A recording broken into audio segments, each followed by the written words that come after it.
welcome in everyone to the GSMC College Football Podcast brought to you by the GSMC Sports Network. I am your host, Tommy Brzee, and we have a great show for you today.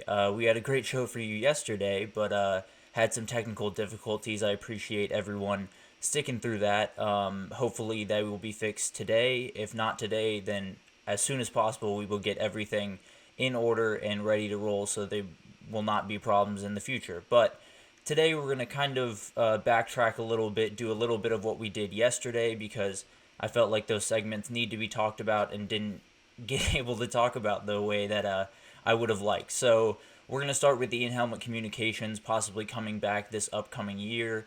Then we're going to get into some games to watch, finally talk some actual football games we know is going to happen from week 0 to week 2. Then we're going to continue our preview of the NFL Combine with a couple of tight ends and DBs to watch throughout this process. And then we're going to finish it up with a Hot Take Thursday, and one that I think some fans might be skeptical of, but one I am hoping will give some fans some hope for the future of the sport. But before we start, I do want to remind you all that we get tons of questions and things throughout the show. And the best way for you not only to see your question on the screen, but to help us here at the network is to use the link at the bottom of the screen, gsmcpodcast.net, not .com. That would be at our official site, but .net is the place you would want to go if you want to do a tip and donation along with your question.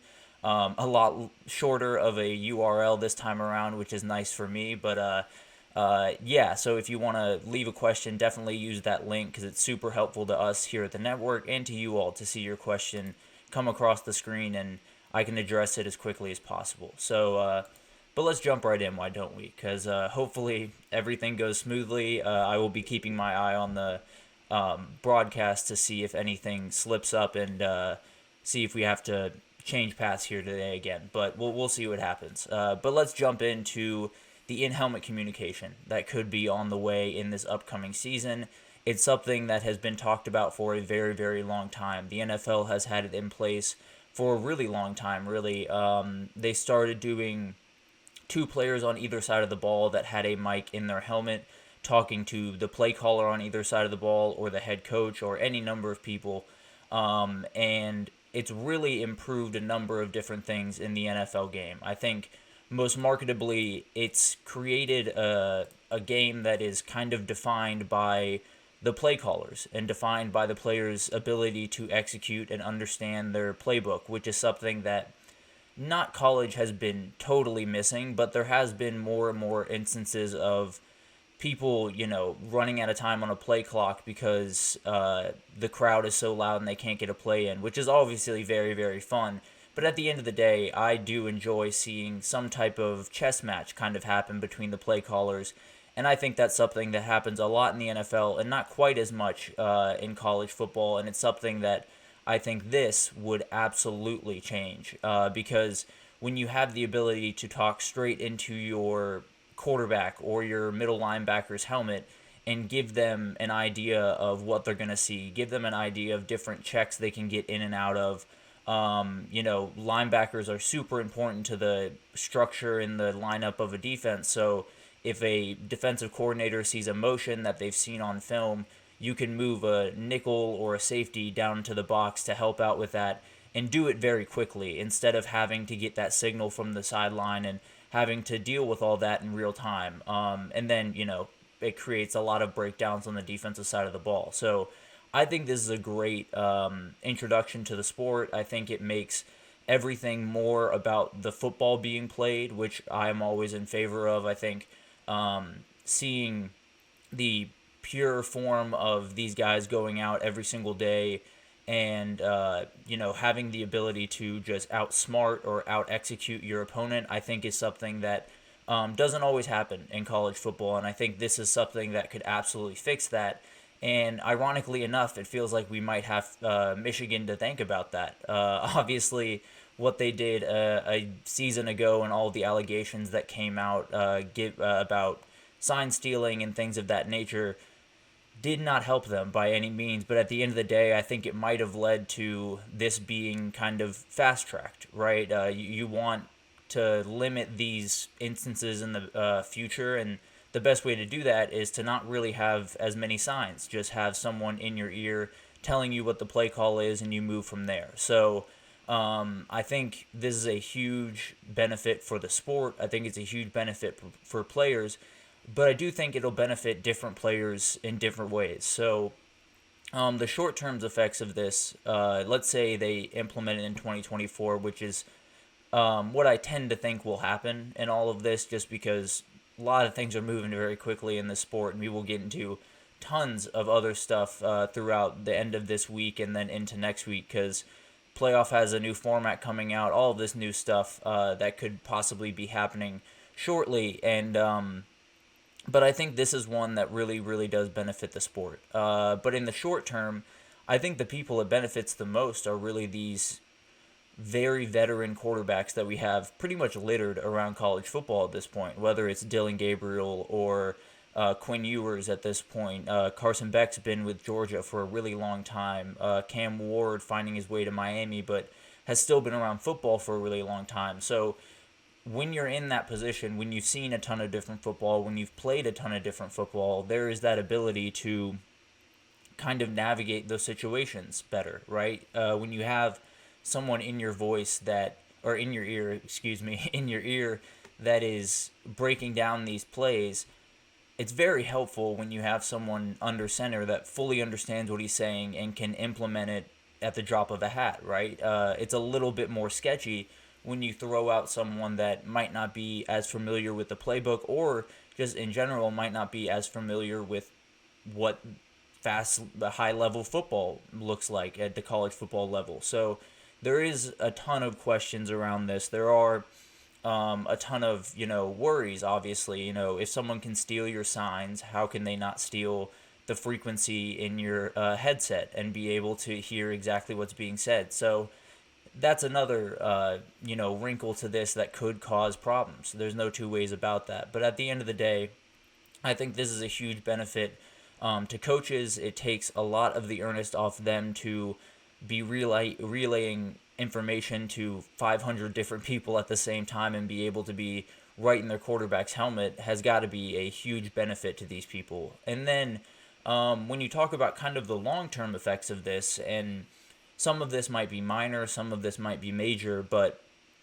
I tend to think it will first lead to younger players starting earlier. And now I know I just said I think in the short term it will benefit the older players. I think it will benefit the ones that have, seen a ton of football and been able to understand what everything looks like. But at the end of the day, this also will make way for young, super talented kids. Let's say it's Julian Sayin, who's currently at Ohio State, just transferred from Alabama.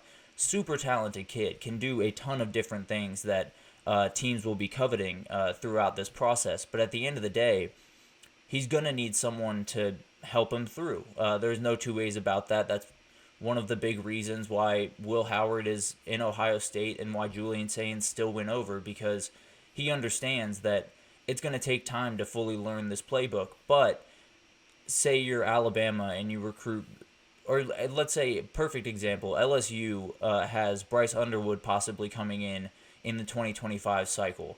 And Garrett Nussmeier, by my money, would be in line to be drafted by in basis of how I expect him to play this upcoming year. So there's a reality where LSU has a chance to trot out a younger quarterback this in 2025.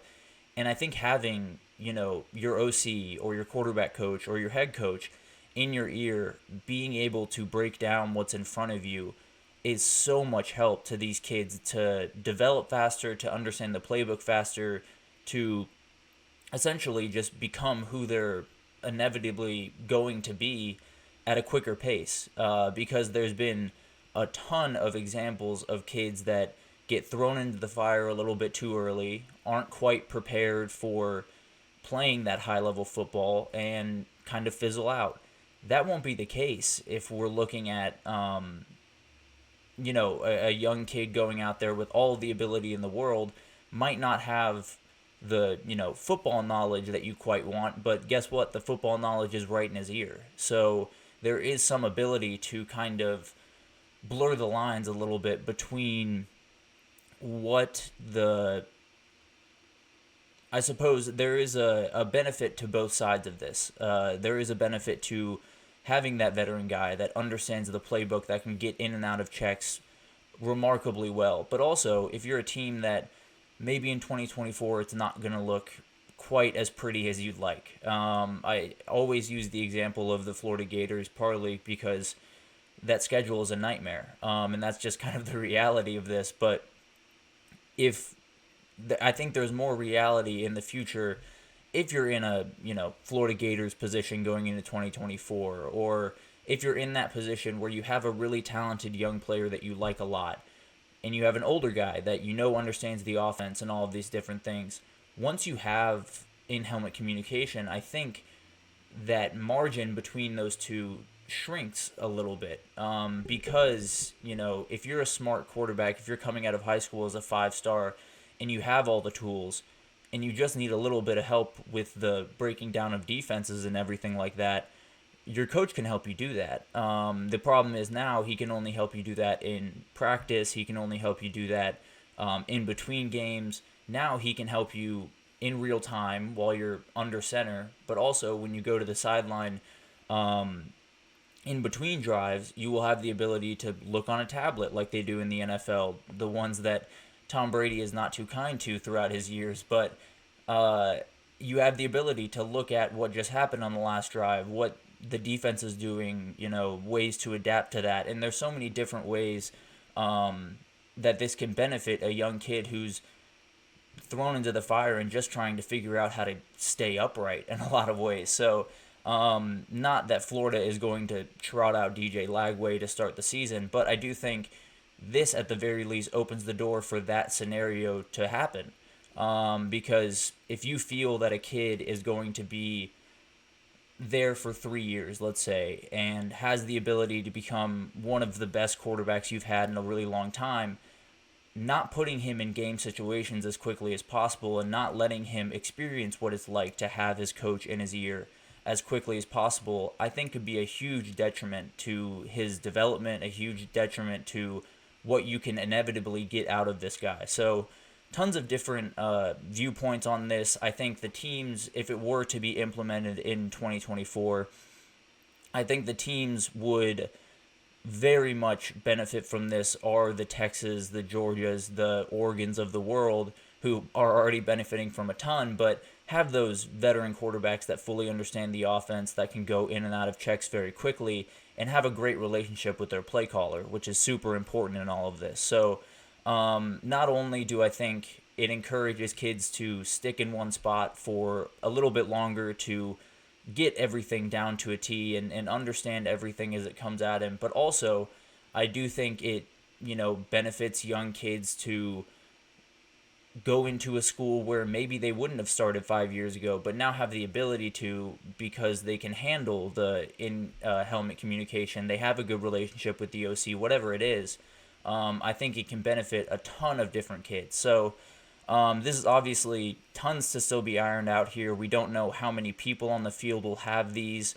We don't know who will be directly communicating with them. All of these different stuff that need to be figured out, and when they're implementing this, obviously. But at the end of the day, I do think it'll be 2024, and I do think it will actually have a genuine, really good effect on the game, because it'll be more about the game. It'll be more about the football being played and not the external factors. And don't get me wrong, I love the atmospheres that college football plays in, and I don't want those to be diminished by any means. But I do love a good chess match between play callers, and I think this will give us that more often. So very excited for this change. Finally, a change that I can wrap my head around and enjoy as a college football fan. But we're going to take a short break, and when we get back, we're going to talk some football. Finally, we will talk actual games that are set to play. We're going to go through week 0 to week 2 and give you some of the games that you should be really looking forward to, and definitely keeping an eye on these teams throughout spring. So stick with us, and we will be right back.